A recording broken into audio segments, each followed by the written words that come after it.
Buenas tardes para todos, espero que estén bien.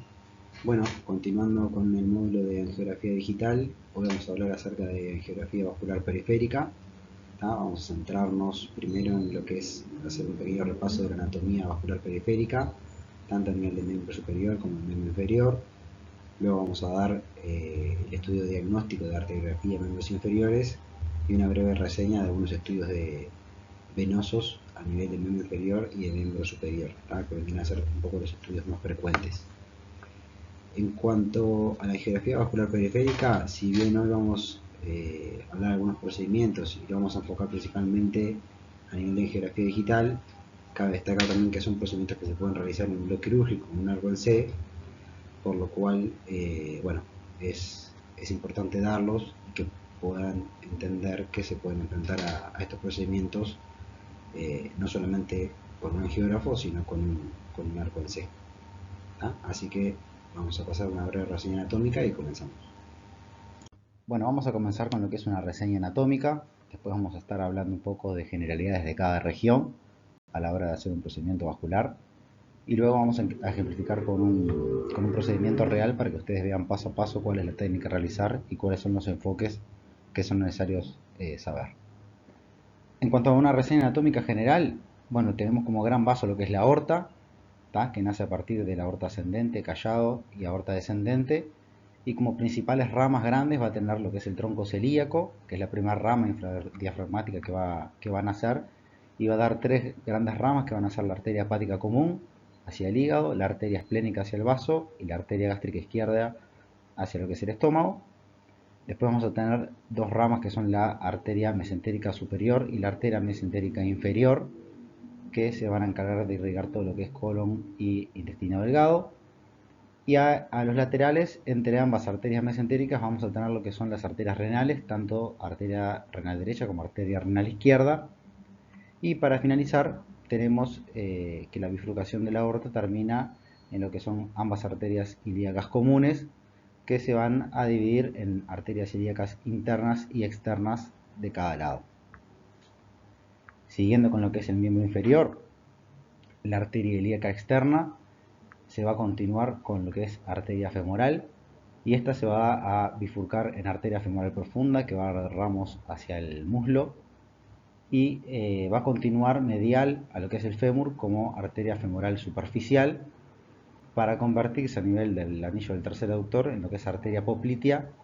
Se va a encargar de lo que es la irrigación de la rodilla, va a seguir dirigiéndose hacia distal para bifurcarse en arteria tibial anterior, que se va a dirigir hacia la parte anterior del pie, transformándose en arteria pedia, y va a generar un pequeño tronco, que es el tronco tibio peroneo, que se va a bifurcar en lo que es arteria tibial posterior y arteria peronea, para llegar también hasta lo que son la parte eh, posterior del pie, para formar los arcos plantares junto con la arteria pedia. Bueno, en cuanto al rol del licenciado en imagenología, vamos a decir que nuestro primer rol va a ser chequear el correcto funcionamiento del equipo previo al estudio, ingresar los datos del paciente y corroborar la posición del mismo. En este caso, en esta foto podemos ver que la cabeza del paciente va a estar para este lado, los pies para este. Nosotros vamos a trabajar acá, desde los pies del paciente. Esto puede variar en función de la punción que decida realizar el médico, pero generalmente el paciente va a ir acostado de esta forma y colocamos el arco en un lateral para poder hacer un barrido desde la pelvis hasta toda la pierna de interés. Va a ser nuestra responsabilidad también el armado de la bomba inyectora y el manejo de la misma. Esto va a incluir el manejo de algunos parámetros técnicos en torno al medio del contraste, como pueden ser el volumen, el flujo, los PSI, el tiempo de ascenso, el rise time. Y esto va a estar en función del catéter utilizado, del vaso a estudiar y la patología base que presenta el paciente. Vamos a ser los encargados de adquirir las imágenes, de procesar las mismas y guardarlas, y por supuesto vamos a tener un rol de radioprotección dentro de la sala, ya que somos el personal formado para dicha capacidad. Esta imagen es ilustrativa a modo de ejemplo, donde van a tener el nacimiento del tronco celíaco con sus ramas principales, arteria hepática común, gástrica izquierda y esplénica, y enseguida por debajo van a tener a la arteria mesentérica superior, que se va a encargar de toda la irrigación, principalmente derecha, de lo que es colon e intestino delgado, y a ambos lados las arterias renales, como les comentaba previamente. Continuando hacia distal, ya lo que es una vista un poco más ampliada, vamos a tener la arteria mesentérica inferior, que se va a encargar de irrigar todo lo que es la región izquierda del colon y del intestino delgado, y vamos a tener la bifurcación final de la aorta en ambas arterias ilíacas comunes, tanto derecha como izquierda. Estas arterias ilíacas comunes luego se van a bifurcar en lo que es arteria ilíaca externa y arteria ilíaca interna, o arteria hipogástrica también se la puede llamar. En cuanto a lo que es la irrigación, la arteria ilíaca interna se va a dirigir hacia atrás y hacia adentro para irrigar todo lo que son los órganos pelvianos, y la arteria ilíaca externa se va a dirigir hacia adelante y hacia afuera para irrigar lo que es el miembro inferior. Es importante que ustedes puedan visualizar en esta imagen, que es ilustrativa, cómo la bifurcación de la arteria ilíaca primitiva, arteria ilíaca externa y arteria ilíaca interna, se puede evidenciar mejor en lo que es una oblicua contralateral. Esto lo vamos a ver mejor con ejemplos de pacientes reales, pero está bueno que ya lo vayan viendo, que cuando ustedes tienen una oblicua homolateral, ambas arterias ilíaca externa y ilíaca interna se superponen, pero cuando tenemos una vista contralateral, como en este caso de la imagen a la derecha, podemos evidenciar bien su bifurcación. Continuando hacia la región del muslo, la arteria ilíaca externa se va a transformar en arteria femoral, que se va a dirigir a un ramo como arteria femoral profunda para irrigar lo que es la región del muslo, con sus arterias terminales circunfleja, femoral media y lateral. Y vamos a tener a continuación de la arteria femoral superficial, que es la encargada de seguir dirigiéndose hacia distal, y se va a transformar a nivel del anillo del tercer aductor o canal de Hunter en lo que es arteria poplítea, para irrigar lo que es la rodilla. Bueno, todos estos conceptos de anatomía ustedes ya lo saben, así que no quiero volver con esto, simplemente es un breve repaso. Si continuamos con lo que es arteria poplitea, dijimos que corre por detrás de la rodilla, donde va a emitir algunas ramas geniculares para irrigar esta región. Posteriormente va a emitir una rama, que es la arteria tibial anterior, que es la primera gran rama que emite la arteria poplitea. La arteria tibial anterior va a ir desde atrás hacia adelante, para correr por delante de la pierna, transformarse en arteria pedia más abajo y formar los arcos dorsales del pie. Si continuamos con lo que es arteria poplitea arriba, luego de emitir la rama de la arteria tibial anterior, vamos a tener un pequeño tronco, que es el tronco tibio-peroneo, que va a emitir dos ramas terminales, que van a ser la arteria peronea y la arteria tibial posterior. La arteria peronea, que va a ir pegadita a lo que es el peroné, más hacia lateral, más hacia externo, y la arteria tibial posterior, que va a correr por detrás de la pierna, la vamos a ver bien en un perfil, va a ir por debajo de la planta del pie y se va a encargar de formar los arcos plantares del pie. Una anécdota o un comentario nomás, esto lo vamos a ver más adelante cuando hablemos de los enfoques, pero si bien el mejor enfoque para realizar esta zona anatómica es el frente, desde la articulación de la rodilla hacia abajo, en algunos casos es necesario rotar levemente la pierna hacia afuera o angular el intelector de forma contralateral, para poder ver bien desplegado lo que es la salida de la arteria tibial anterior y la bifurcación del tronco tibio peroneo. No se preocupen, que esto lo vamos a ver más adelante con los enfoques.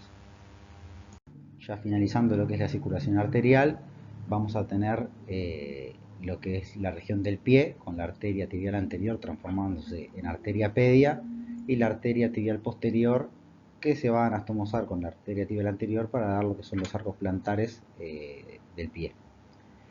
Esto en las arteriografías del miembro inferior es ideal verlo desde una posición del perfil, por eso es que en la diapositiva les explica la importancia de hacer una rotación lateral del pie si el paciente colabora, o angular el detector de forma que podamos ver el perfil de tobillo y pie. Antes de realizar cualquier tratamiento, siempre es necesario tener una arteriografía de miembro inferior diagnóstica para saber con qué patología cuenta el paciente. Si bien el paciente viene con estudios previos como son el pulso, el ecodoppler o la angio-TC de miembros inferiores, el gol estándar en angiografía, en arteriografía de miembro inferior es justamente la angiografía digital, que es la que tiene la mejor resolución espacial y la mejor resolución de contraste para evidenciar patologías que la tomografía u otros métodos de imagen no pueden demostrar. En cuanto a lo que son la justificación del estudio, una arteriografía medio inferior se puede justificar ya sea por origen isquémico, es decir, claudicación. La claudicación es un dolor justamente de origen isquémico por falta de sangre hacia la región distal de la pierna, o de origen traumático, donde el principal dato clínico o los principales pacientes sean por heridas de arma de fuego, por ejemplo, que puede lesionar un vaso y bueno, ahí el cirujano vascular tiene que evaluar cómo se encuentra el territorio vascular para ver si tiene que hacer alguna reparación. Cuando hablamos de origen isquémico, que hablamos de claudicación, se da en aquellos pacientes en los que caminan un rato y les empieza a doler las piernas. Dependiendo obviamente de cuánto puedan caminar, es el grado de claudicación que tengan, y hay distintas tablas y distintas clasificaciones que son las que manejan los cirujanos vasculares para bueno, ver cuándo hay que diagnosticar o tratar a ese paciente, porque no puede seguir viviendo, digamos, con esa patología y requiere sí o sí de un tratamiento. Generalmente la claudicación se va a dar principalmente a lo que es la arteriosclerosis, que se refiere al endurecimiento de las paredes de las arterias. Como ustedes saben, las arterias están conformadas por una capa adventicia, una capa muscular y una capa íntima. Bueno, cuando se engrosa esta capa muscular y pierde flexibilidad y la arteria se endurece, es síntoma o origen de claudicación por isquemia. Otro factor que puede dar origen a una arteriosclerosis es la aterosclerosis, que es una enfermedad en la que se deposita material graso, como pueden ver en la imagen de acá abajo, sobre la luz del vaso. Esto lo que origina es que el flujo sanguíneo se disminuya y se le dificulte a dicho flujo llegar hasta lo que es la parte más distal de la pierna. Y bueno, y es ahí donde puede dar origen al dolor del paciente. Cuando se va a realizar una arteriografía de miembro inferior, existen diferentes vías de acceso, que esto lo va a decidir obviamente el cirujano vascular, en función de la patología del paciente, de lo que él mismo necesite ver y de cómo estén las principales vías de acceso, es decir, las arterias femorales. Este es un estudio de la arteriografía de miembro inferior que se va a realizar con bomba inyectora de contraste para tener un mejor flujo, un flujo más homogéneo también. Acá tienen en el medio una imagen de lo que sería la mesa en la que va acostado el paciente y la bomba de contraste hacia el lateral de la mesa o hacia los pies de la mesa, dependiendo de la longitud de los conectores para la bomba con los que cuentan en el servicio. Una posible vía de acceso es la punción retrógrada, como ven en la imagen de la izquierda. ¿Por qué es retrógrada? Porque, bueno, como ustedes saben, el flujo va de aorta hacia arterias ilíacas, es decir, de arriba hacia abajo, y en este caso se está puncionando de abajo hacia arriba. Es por eso que se considera que esto es una punción retrógrada. Una posibilidad, que es lo que ustedes ven acá en amarillo, es que el catéter pigtail, que es un catéter multifenestrado que permite, tiene muchos orificios en la punta, entonces lo que permite es emitir grandes volúmenes de contraste y con buen flujo y obtener un buen llenado, que este catéter se deje tanto por encima de las arterias renales como por debajo de las arterias renales, en función de lo que necesite ver el cirujano vascular. Por este catéter pigtail es por donde se va a inyectar el medio de contraste. Otra posibilidad es hacer una técnica de crossover, es decir, el cirujano vascular hace una punción retrógrada en la arteria femoral derecha, pero pasa el catéter pigtail a través del cono ilíaco y lo pasa hacia el otro lado, es decir, hacia la arteria ilíaca izquierda. Esto se denomina técnica de crossover, cuando el catéter se punciona de un lado y el catéter pasa hacia el otro lado. Esto lo que va a permitir es que el cirujano vascular haga una punción derecha, pero estudie la pierna izquierda. Esto se puede dar, por ejemplo, en pacientes a los que es complicado puncionar directamente la arteria femoral izquierda. Entonces se realiza una técnica de crossover para llegar al sitio de interés. Otra posibilidad en cuanto a las vías de acceso es realizar una punción retrógrada, pero no colocar un catéter pigtail, sino inyectar directamente desde el introductor. En este caso se va a estar estudiando la arteria, el miembro inferior derecho. Otra posibilidad que manejamos es la punción anterógrada, es decir, a favor del flujo, de arriba hacia abajo. Esto lo que va a permitir es que el cirujano vascular evalúe el miembro inferior derecho si funciona la arteria femoral derecha, ¿verdad? Eh, Otra posibilidad que nos dan estos introductores, que es con lo que se inicia cualquier procedimiento intervencionista, es que al tener más de un orificio permite tanto la inyección de contraste como la introducción de catéteres, balones y stent si se decidiera hacer un tratamiento. Entonces, a través del mismo introductor podemos realizar diferentes procedimientos o tener acceso para introducir diferentes materiales. Bien, en cuanto a los parámetros generales de adquisición de una arteriografía de miembro inferior, principalmente lo que se hace es, generalmente es un estudio diagnóstico primero, para evaluar cómo está el paciente. Una vez que se realiza el estudio diagnóstico, los médicos van a discutir cuál es el mejor tratamiento para ese paciente, si así lo requiere, y posteriormente, generalmente en otra ocasión, después que se piden los materiales y que se tiene todo preparado, se realizan los diferentes tratamientos. En cuanto a los parámetros de adquisición de la arteriografía del miembro inferior, bueno, vamos a trabajar con angiografía por sustracción digital con 2 o 3 imágenes por segundo. No son patologías que requieran altas imágenes por segundo, con 2 o 3 es un volumen bajo y está bien. El estudio va a comenzar en la aorta abdominal generalmente, en lo que es el eje aortoilíaco, es decir, el primer enfoque va a ser un frente de aorta descendente distal y ambas arterias ilíacas comunes, desde la punta del pigtail hacia abajo. Luego se puede estudiar por sustracción digital por regiones, es decir, realizando enfoques, dependiendo del tamaño del detector que tenga, de arriba hacia abajo, hasta incluir todo el miembro inferior, con los miembros por separado, o en pacientes que sean delgados se puede también, y con detectores grandes de angiografía, se pueden estudiar ambos miembros inferiores juntos. ¿Tá? La diferencia de esto es que tenemos que ajustar los protocolos de contraste. No es lo mismo que se tenga un introductor en la arteria femoral derecha y se realice contraste de ahí para abajo, que el catéter pigtail esté en el cono ilíaco.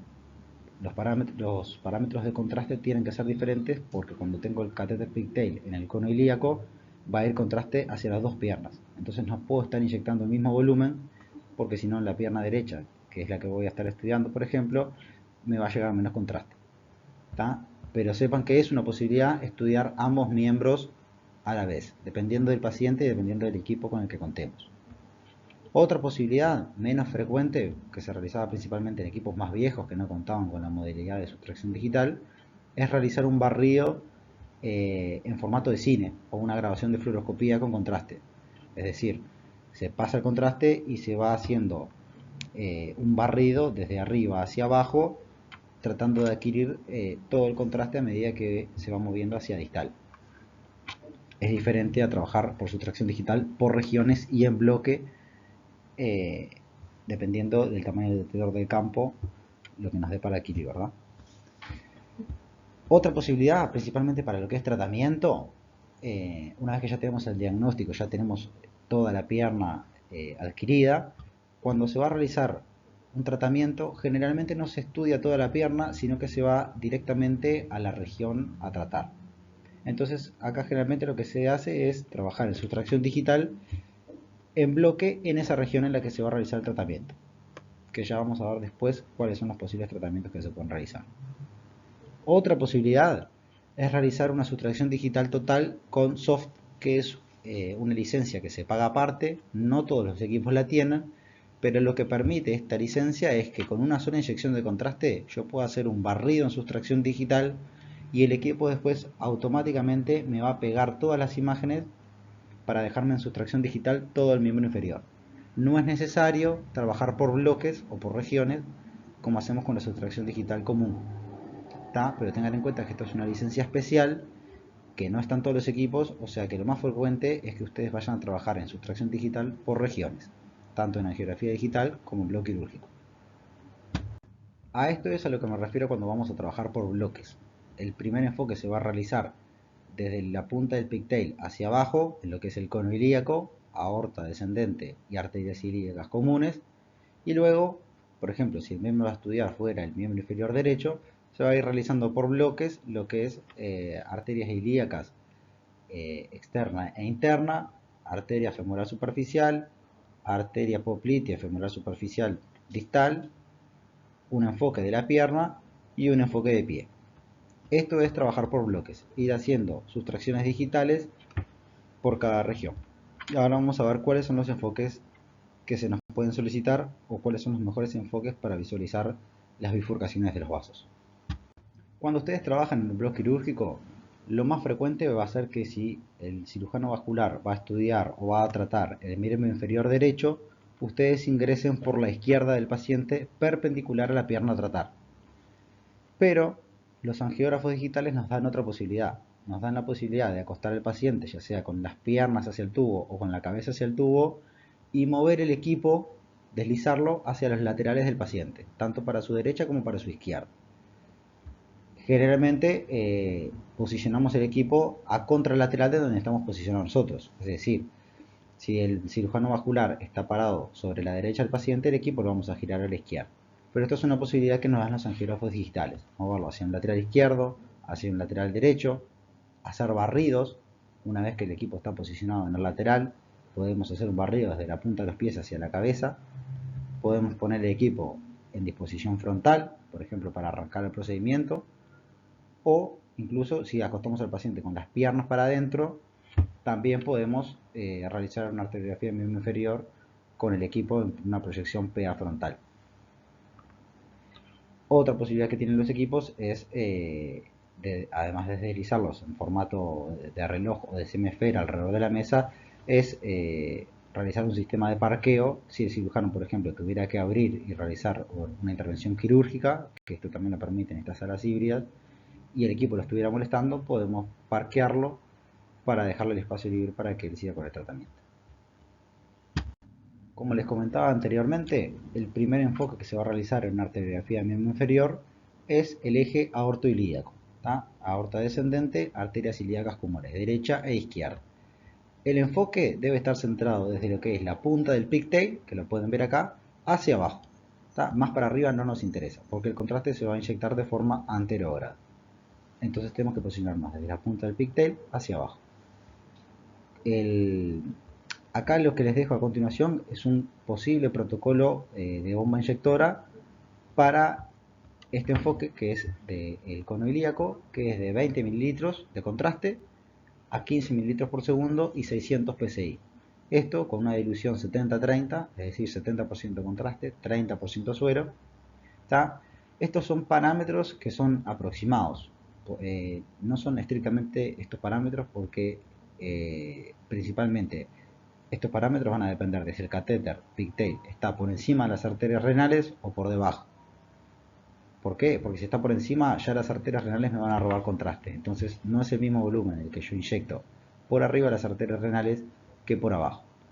También va a depender de la concentración de contraste. No es lo mismo si yo tengo en el servicio un contraste de concentración 370 que si tengo un contraste de concentración 300. Con contraste de concentración 370 puedo manejar menores volúmenes y voy a tener la misma opacidad. Es por eso que les digo que este protocolo de bomba es un protocolo aproximado para que ustedes tengan una noción de los valores que se utilizan, pero no es específicamente es el protocolo que van a tener que usar, sino que va a depender de varios factores como los que les comentaba anteriormente. Otra posibilidad, como les había dicho anteriormente, es que se realice el enfoque aortoilíaco por debajo de las arterias renales, como en este caso. Esto lo va a decidir el cirujano vascular si es de importancia o no ver las arterias renales. Una vez que se realiza este primer enfoque de frente, que es como se inicia el estudio de arteriografía del miembro inferior, pueden utilizar este enfoque de sustracción digital para realizar un road mapping y permitirle, por ejemplo, al médico la cateterización selectiva. Por ejemplo, si fuera a realizar un crossover.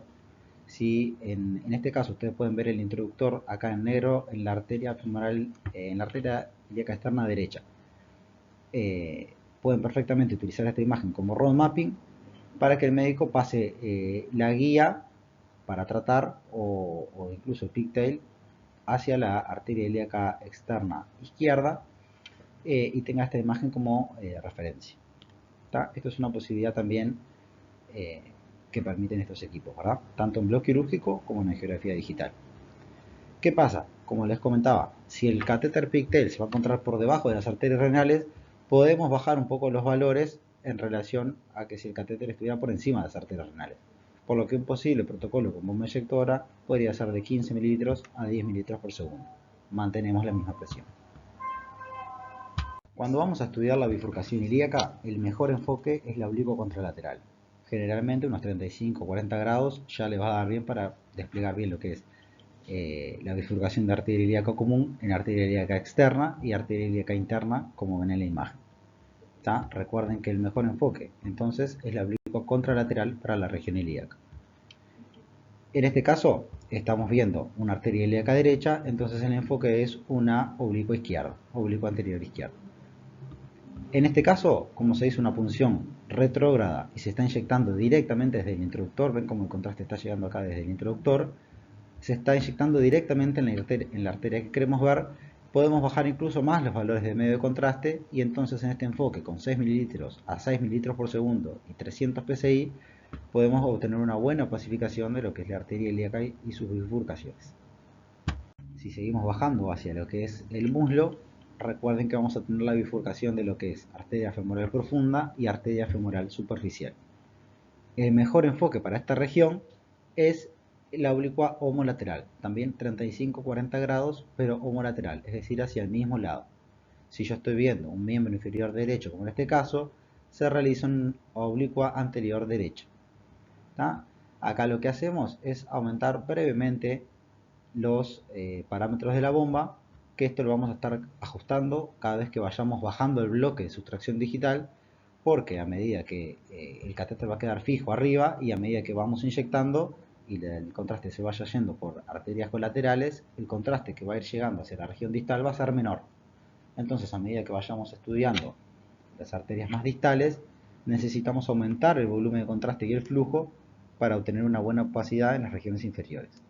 En este caso, aumentando solo 2 mililitros y 2 mililitros por segundo, vamos a obtener una buena opacidad de lo que es el muslo, y con este enfoque de oblicuo lateral derecha vamos a tener una buena imagen de lo que es la bifurcación de femoral profunda y femoral superficial.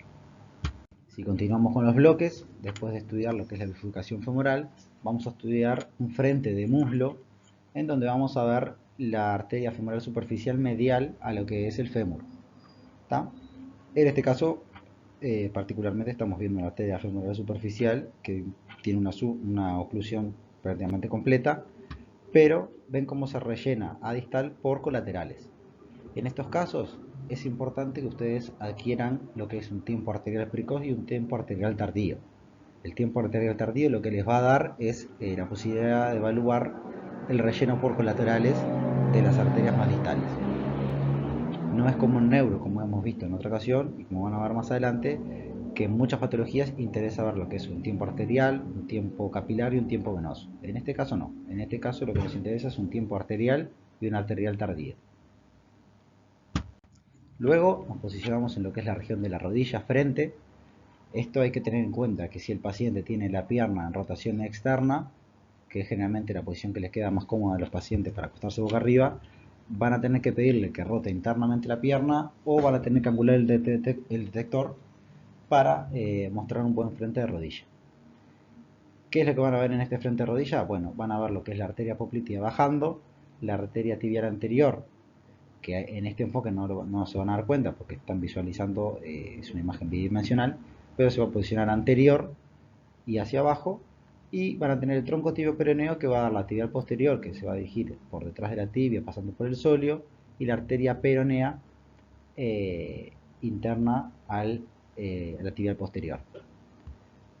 Es necesario seguir aumentando los valores, recuerden que seguimos bajando, seguimos yendo hacia distal, entonces un posible protocolo de inyección de contraste con la bomba inyectora es de 12 mililitros a 10 mililitros por segundo. Otra precaución que tenemos que tener en este caso es el retraso manual de la bomba con la sustracción digital. Si nosotros en las arterias ilíacas, es decir, en la pelvis, iniciamos la sustracción digital al mismo tiempo que inyectamos el contraste, acá tenemos que inyectar primero el contraste, esperar unos segundos y después empezar la sustracción digital. Si no, lo que nos va a pasar es que vamos a adquirir la sustracción digital y va a demorar unos cuantos segundos en llegar al contraste. O sea, vamos a estar irradiando al paciente y generando un montón de imágenes que no tienen en realidad un valor diagnóstico porque no hay contraste. Entonces es importante que ustedes, en función de la región en que están y de la patología que tenga el paciente, puedan ir sincronizando estos disparos, evaluando principalmente a partir del enfoque previo que hicieron. Luego, un enfoque que se nos puede solicitar va a ser la oblicua contralateral o la rotación externa de la pierna. Esto va a depender un poco de la colaboración del paciente, obviamente. Como les había comentado anteriormente, para ver bien lo que es la salida de la arteria tibial anterior, que es la primera rama grande que emite la arteria poplitea, y poder ver bien la bifurcación del tronco tibio peroneo en arteria peronea y arteria tibia posterior. Este es un enfoque que sirve bastante para eso. No siempre se utiliza, sino que depende más bien de la anatomía que encontremos en el paciente en ese estudio. Bueno, les dejo un protocolo de valores de la bomba inyectora para esta región.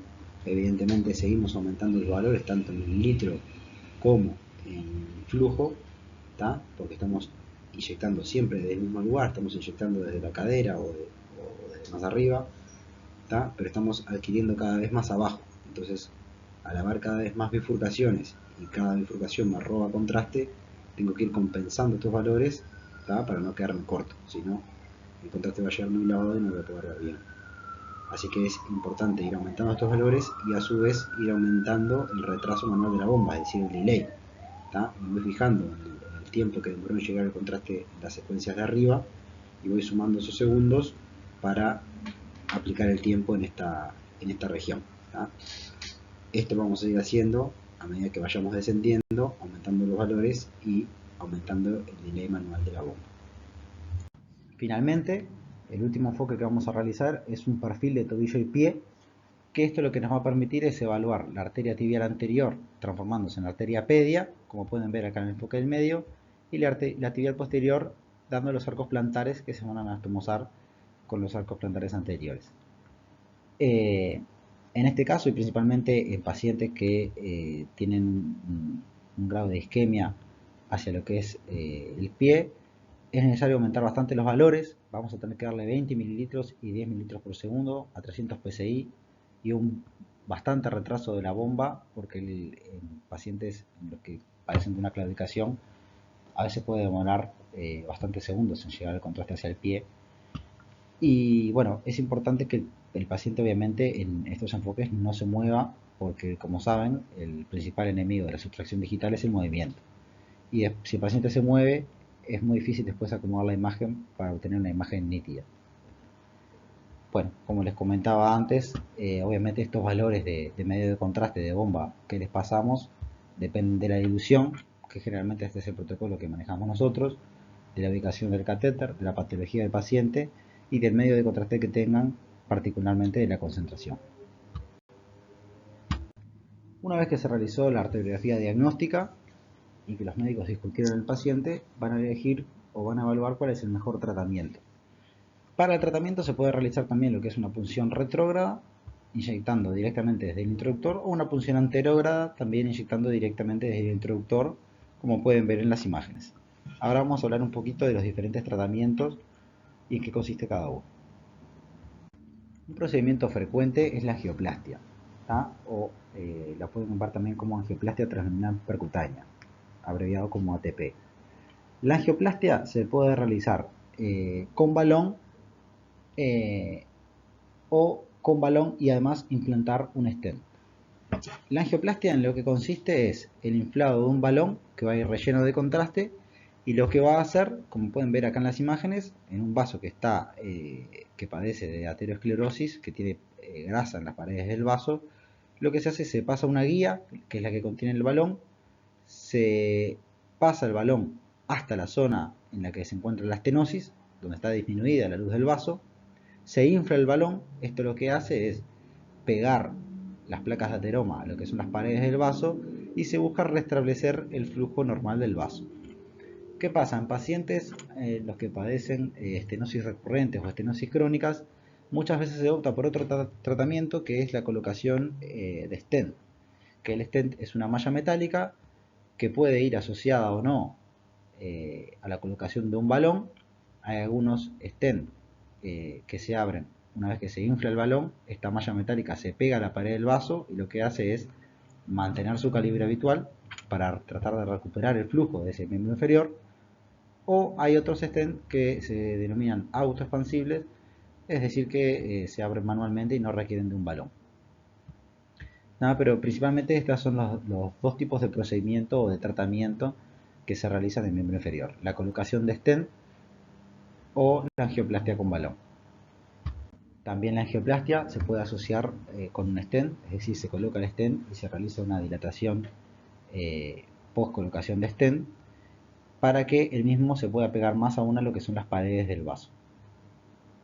Acá en esta imagen, en la tercera imagen, pueden ver un stent colocado en ambas arterias ilíacas primitivas, y estos stent a su vez también pueden contener algunos ciertas drogas que lo que van a hacer es favorecer o evitar que se reestenose el vaso y tratar de mantener abierto el flujo para que el vaso no se vuelva a reestenosar y el paciente tenga que volver a ser tratado. Acá les presento un ejemplo de un caso: el paciente que tenía colocado un stent, pero genera en la sustracción digital, se puede ver una estenosis o prácticamente su oclusión de lo que es la arteria femoral superficial, próximo a pasar a lo que es arteria poplitea, y se decidió tratar esta suboclusión con una angioplastia, que la vamos a ver a continuación. El paciente ya tenía lo que es la arteriografía diagnóstica, por lo que fuimos directamente a tratar la zona de lesión. Primero se pasó un catéter guía, que es este catéter fino que ustedes ven acá. Se pasa el balón, que se infla, ustedes lo pueden ver ahí relleno de contraste, ya a nivel de lo que es arteria poplitea. Y una vez que se infla el balón, se mantiene abierto este balón aproximadamente 2 o 3 minutos, que esto generalmente es responsabilidad de ustedes controlar el tiempo. En los equipos de angiografía digital, por ejemplo, tienen la posibilidad de aplicar un reloj en el monitor que les va a estar controlando el tiempo, o pueden controlarlo manualmente ustedes. Le avisan al cirujano cuando pasaron 2 o 3 minutos y van a proceder a realizar controles con fotos hasta que el cirujano desinfló el balón. Una vez que se desinfló el balón, se realiza una sustracción digital de control y vean cómo esta parte que estaba ocluida, cómo restableció el flujo normal luego de la angioplastia. Este es el mismo enfoque que este de sustracción digital, pero le agregamos el hueso para que tengan referencia anatómica. Como les comentaba, otro ejemplo: siempre es importante evaluar lo que es un tiempo arterial y un tiempo arterial precoz. Es importante que no corten la sustracción enseguida, porque por más que en este caso pueden ver una oclusión de lo que es la arteria femoral superficial, pueden ver que en este caso se continúa y se rellena por colaterales, y esto es un dato de relevancia para el médico cirujano vascular. Las zonas de estenosis se dan muy frecuentemente en lo que es la región poplitea, también en la femoral superficial, pero también puede ser necesario que el médico acceda a lo que es tibial anterior y tibial posterior a través de un cateterismo distal, y esto lo hace principalmente a través de guías y microcatéteres, como pueden ver acá en la tibial posterior, en esta sustracción digital, y en la tibial anterior, en esta imagen, que esto es una fluoroscopía con hueso, y puede acceder a zonas de estenosis más distales, en donde a través de estos microcatéteres pueden pasar balones y realizar angioplastias distales para tratar de reperfundir el pie del paciente, en este caso, por ejemplo. O sea que el concepto que les quiero dejar es que a través del cateterismo con microcatéteres y guías se puede llegar prácticamente a cualquier zona del cuerpo. Eso es más o menos lo que le quería comentar acerca de arteriografía del miembro inferior. Ahora pasamos a lo que es un breve resumen de endoprótesis, que bueno, las endoprótesis endoprótesis de aorta son mallas metálicas, generalmente se encuentran asociadas, como ven en esta imagen de arriba, asociadas a un plástico que las recubre, que se colocan en distintas regiones de la aorta. Puede ser en aorta torácica, puede ser en aorta abdominal diafragmática o en el eje aortoilíaco, incluso con módulos que vienen para las arterias ilíacas comunes también. Los principales datos clínicos para la colocación de endoprótesis son aneurismas de aorta, es decir, dilataciones de la aorta. Cuando estas dilataciones, es decir, la aorta se infla, genera como si fuera un globo, que estos globos no son saculares como se dan en el sistema nervioso central, sino que son más fusiformes, y cuando genera un diámetro que es superior a 5 centímetros, se considera que el paciente es candidato a una colocación de endoprótesis. Otro dato clínico frecuente son las disecciones.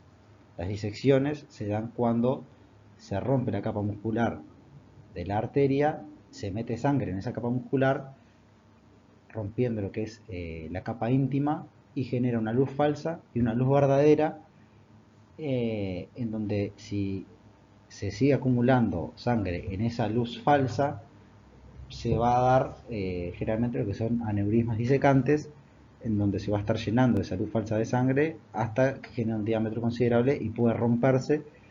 Y el peligro de que se rompan estos aneurismas o aneurismas disecantes es que, bueno, es un gran vaso, el paciente va a emitir un gran volumen de sangre y, bueno, es altamente mortal para el paciente.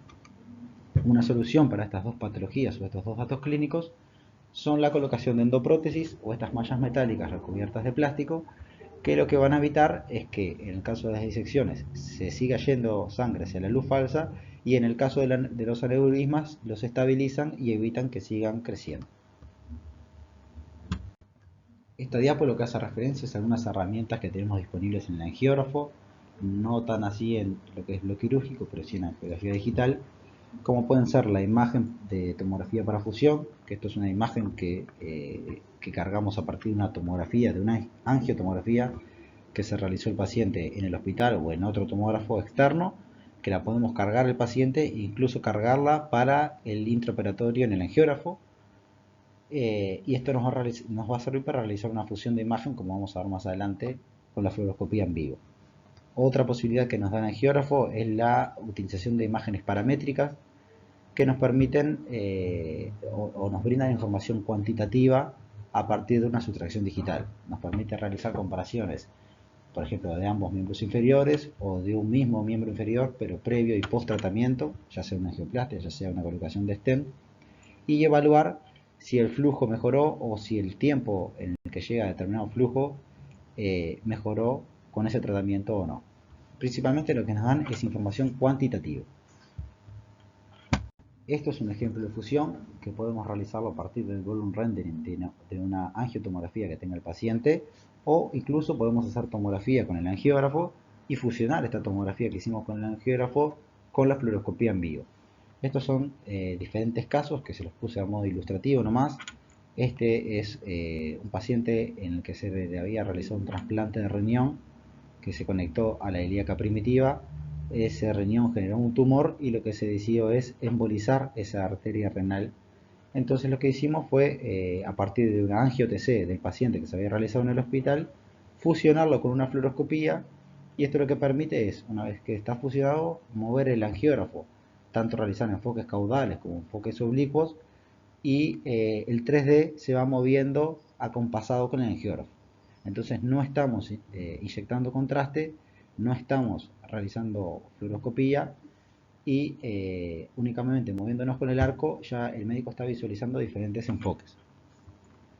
Este caso del medio es un caso de una endoprótesis de aorta torácica. Ven como acá están los puntos de la malla antes de que fuera desplegada, y es una referencia anatómica que está muy buena en realidad, porque en esta aorta torácica que estaba por una disección, eso fue la causa del procedimiento, lo que nos muestra, por ejemplo, es la salida de los vasos del cuello, y esto es un marco de referencia anatómico importante porque, por ejemplo, la endoprótesis, si tuviera una malla de plástico, no puede cubrir lo que sería la salida de su clave de la izquierda, porque generaría una patología consecuente con el paciente.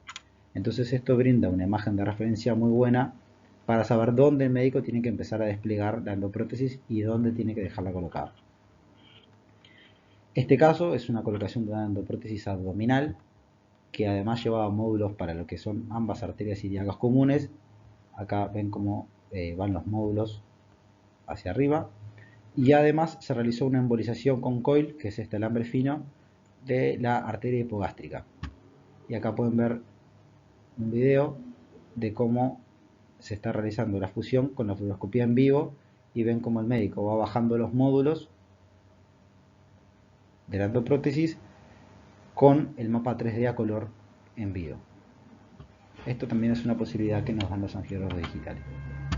Otras herramientas disponibles son las mediciones de imagen, que esto nosotros lo podemos realizar para las estenosis, por ejemplo, para que el médico vea el diámetro de la lesión. Esto le da un porcentaje, el equipo nos da automáticamente un porcentaje de estenosis, como en este caso un 67%, y nos da referencias de lo que es el diámetro de la lesión, el diámetro máximo de la obstrucción, la distancia de la obstrucción, y esto le puede permitir al médico solicitar los materiales después para realizar ya sea una angioplastia o la colocación de un stent, conociendo el tamaño de la lesión, incluso realizar comparaciones a través del tiempo si se decide no tratar a este paciente, y si hiciera otra arteriografía diagnóstica en un tiempo, comparar los porcentajes de estenosis en ambas arteriografías diagnósticas.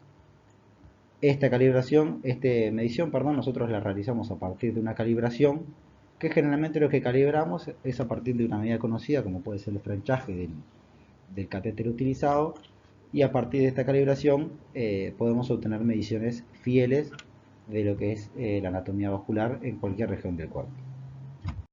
Ahora vamos a hacer una breve introducción de lo que es angiografía de miembros superiores.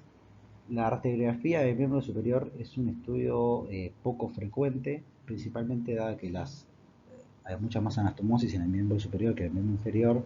Entonces la claudicación intermitente dolorosa del miembro superior es bastante menos frecuente que la del miembro inferior. Sí nos vamos a centrar en otro estudio, que son las flebografías del miembro superior, que son un poco más frecuentes, principalmente para el estudio de pacientes renales, a los que se les realiza fístulas arteriovenosas de origen quirúrgico, y que bueno, con el tiempo tienen algunas consecuencias que pueden ser tratadas también a partir de flebografías que vamos a ver ahora más adelante. Las indicaciones para una arteriografía en miembro superior puede ser la claudicación, pero como les comentaba es menos frecuente que en miembro inferior. El trauma, cualquier tipo de trauma, sea herida de arma blanca, herida de arma de fuego, un accidente en los que se pueda diseccionar un vaso y se requiera de evaluar la anatomía vascular arterial.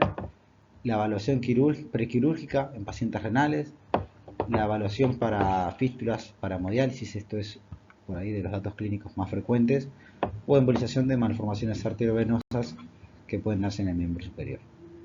Un procedimiento bastante frecuente son las fístulas arteriovenosas para diálisis. Una fístula arteriovenosa es una conexión quirúrgica de una arteria con una vena directamente. Esto se puede realizar directamente a través de los vasos o a través de una prótesis. Se realiza principalmente en aquellos pacientes que requieren de hemodiálisis, que son continuamente puncionados, y de esta forma, con estas fístulas, se logra ganar un acceso vascular. Estas fístulas se van a nombrar en función de los vasos que se conecten.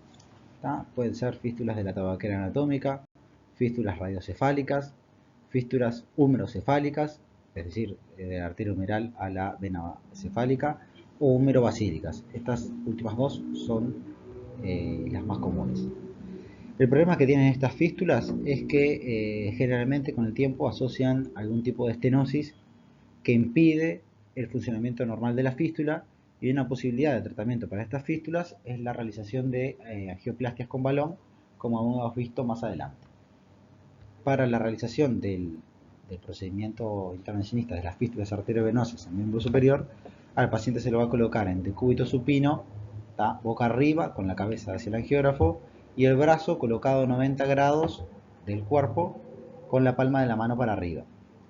Esta posición del paciente lo que va a permitir es disminuir un poco la compresión a nivel de lo que es la axila, enlenteciendo el flujo en esa zona. Este es un ejemplo de un procedimiento de una angioplastia con una flebografía de miembro superior de una fístula arteriovenosa. El procedimiento generalmente en las fístulas más comunes se da iniciando a nivel del codo, es decir, vamos a realizar un primer enfoque de lo que es el húmero, de codo hacia arriba, porque estos generalmente el acceso para inyectar el medio de contraste es a través de una mariposa en el codo, pinchando directamente la fístula, siempre que sea posible. Entonces vamos a realizar un primer enfoque desde la mariposa hacia la región del hombro, incluido todo lo que pueda, y vamos a realizar un segundo enfoque que va a ir desde vena cava superior hasta lo más que podamos del húmero, ¿tá? Pero partiendo siempre de vena cava superior. Entonces, en estos dos enfoques, dependiendo un poco del tamaño del detector, si no tendríamos que hacer 3 enfoques, vamos a tratar de agarrar todo lo que es vena cava superior hasta el pliegue del codo, ¿tá? Con toda la curvatura. Este paciente lo que había sufrido es una estenosis, a nivel, una estenosis venosa, que lo que se realizó fue, a partir de una colocación de una guía, una angioplastia, como pueden ver acá el balón inflado con contraste, y se realizó después una flebografía de control y se pudo restablecer el flujo y la fístula pudo volver a ser utilizada para hemodiálisis.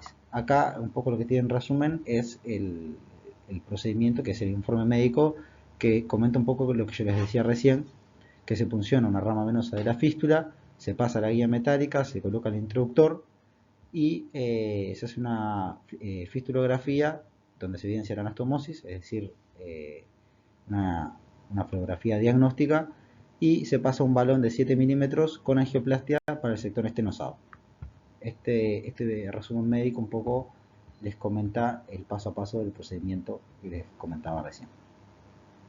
Por otro lado tenemos lo que es la flebografía de miembro inferior, que tampoco es muy frecuente, salvo lo que es la flebografía a nivel pelviano, por algunos datos clínicos que vamos a ver a continuación. En cuanto a la anatomía, es en realidad bastante similar a lo que es el sistema arterial, con algunos cambios de nombres. En vez de la aorta tenemos lo que es la vena cava, y bueno, tenemos el sistema porta, que es también un sistema particular venoso, y en lo que es el sistema venoso del miembro inferior tenemos a la safena mayor, que es la que se va a continuar como vena femoral, y a la safena menor, que es la que se va a dirigir como vena poplitea. Los principales datos clínicos o justificaciones para la flebografía del miembro inferior son la trombosis, la insuficiencia valvular y las úlceras. Nosotros en los hospitales clínicas hemos realizado unos cuantos casos de síndrome de May-Turner, que es el ejemplo este que les paso a poner a continuación.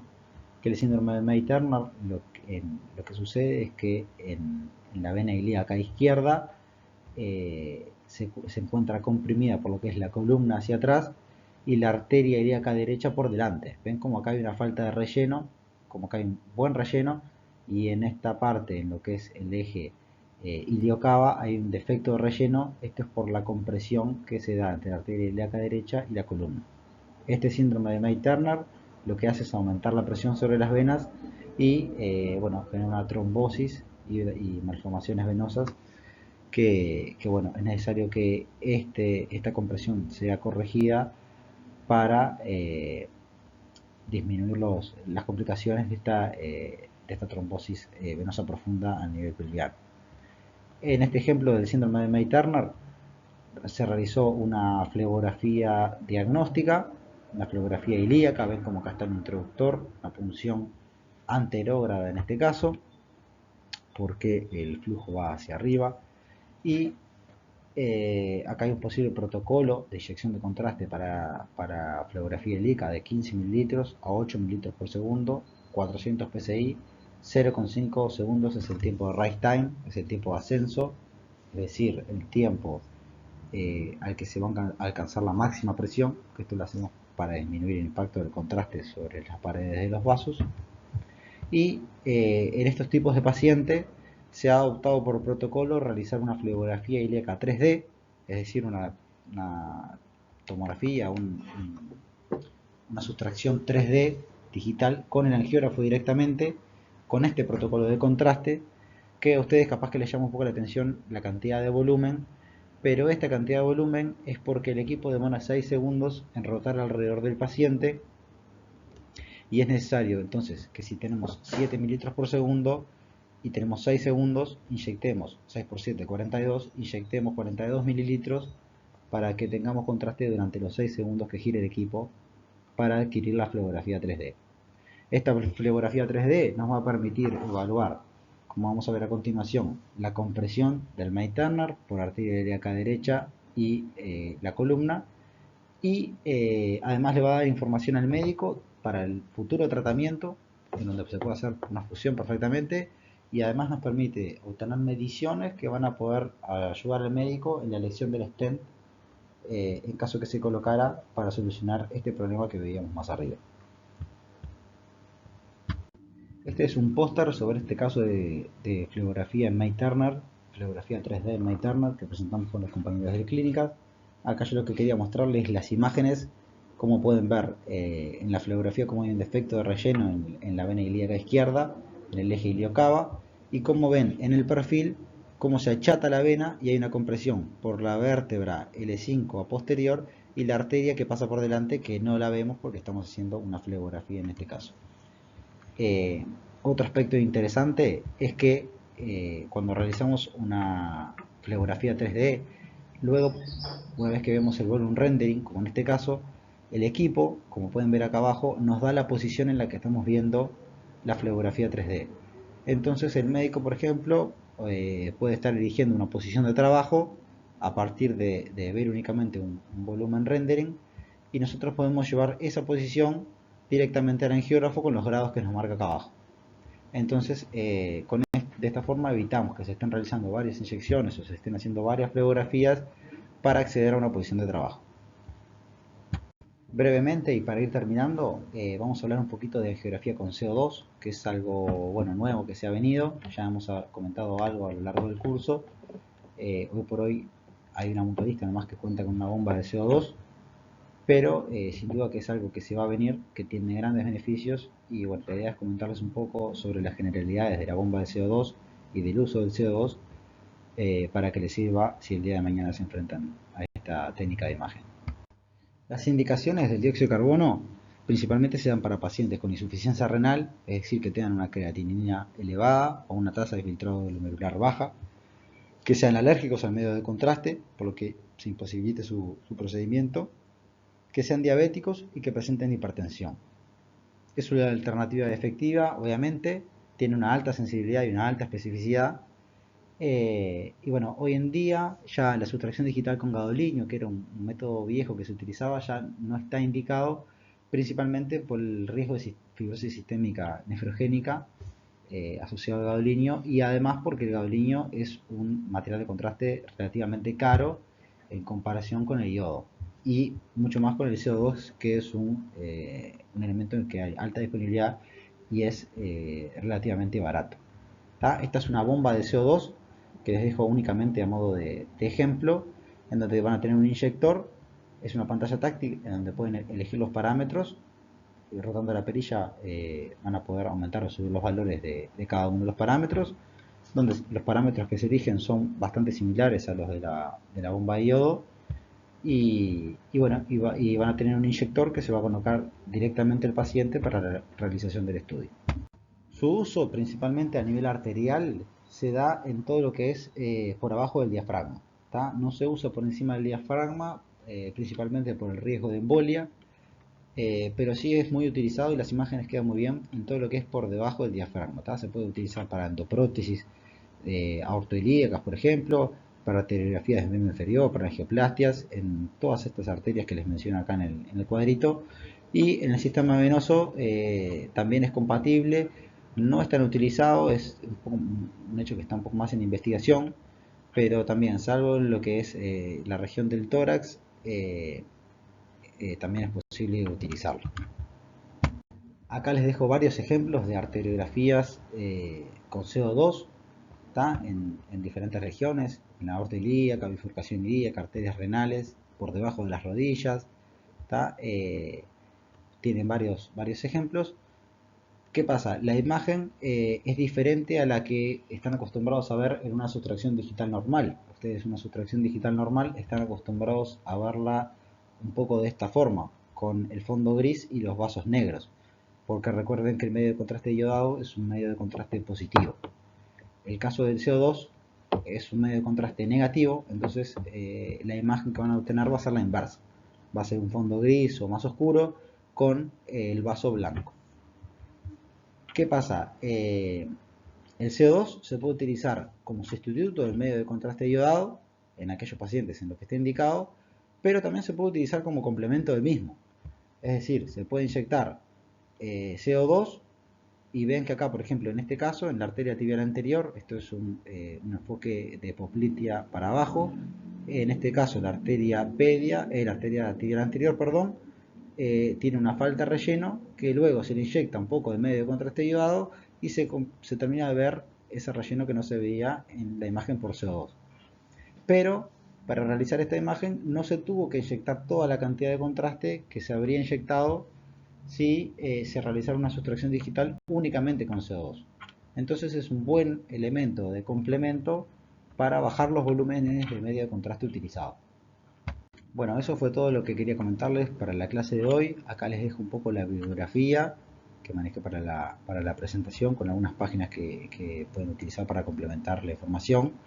También les voy a estar dejando de Neva material anexo en las carpetas para quien quiera complementar sobre alguno de estos temas.